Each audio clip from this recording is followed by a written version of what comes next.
कुर्ल्यातील बस दुर्घटनेच्या जखमा अजून ताज्या असतानाच मुंबईत पुन्हा एकदा भीषण अपघाताने नागरिकांना हादरवून सोडले।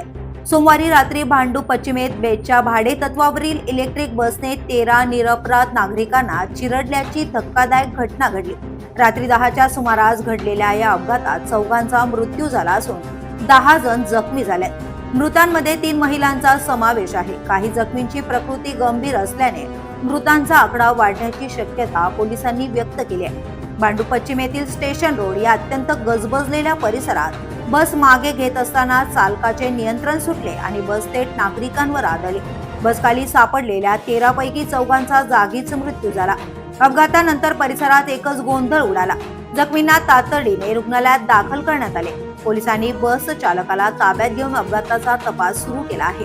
ही घटना म्हणजे गेल्या वर्षी कुर्ल्यात घडलेल्या भीषण बस अपघाताचीच पुनरावृत्ती असल्याची भावना नागरिक व्यक्त करत आहेत। 9 डिसेंबर रोजी कुर्ल्यात इलेक्ट्रिक बसवरील नियंत्रण सुटल्याने 9 जणांचा मृत्यू झाला होता आणि 37 जण जखमी झाले होते। भांडूप स्टेशन लगत असलेला बेस्ट बस डेपो आणि अरुंद स्टेशन रोड हा या अपघातातील मोठा धोका मानला जात आहे। अवैध फेरीवाले, भाजी विक्रेते आणि वाढती वाहतूक यामुळे हा रस्ता आधीच आक्रसलेला आहे। त्यातच आकाराने मोठ्या इलेक्ट्रिक आणि वातानुकूलित बसमुळे चालकांसमोर तारेवरची कसरत उरते।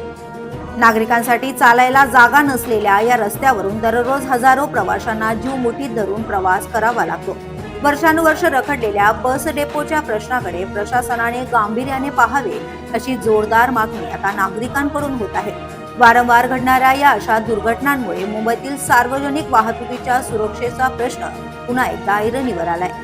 आज करीब 9:35 बजे के करीब भांडूप वेस्ट रेलवे स्टेशन के नज़दीक एक बस का हादसा हुआ, जिसमें जो पेडेस्ट्रियन थे करीब 13 पेडेस्ट्रियन इसमें इंजर्ड हुए थे। सभी पेडेस्ट्रियंस को हमने हॉस्पिटल में रवाना किया। उसमें से 4 जो पेडेस्ट्रियन है उनकी डेथ हुई है, जिसमें 3 महिलाएं हैं और 1 पुरुष है। 9 जो इंजर्ड है उसमें 8 पुरुष और 1 महिला है। जो बस है वो बस का ड्राइवर पुलिस की हिरासत में है। सर, कोई ड्राइवर की वजह क्या है? मतलब कोई डाउट है कि उसने कुछ नशा वगैरह किया था?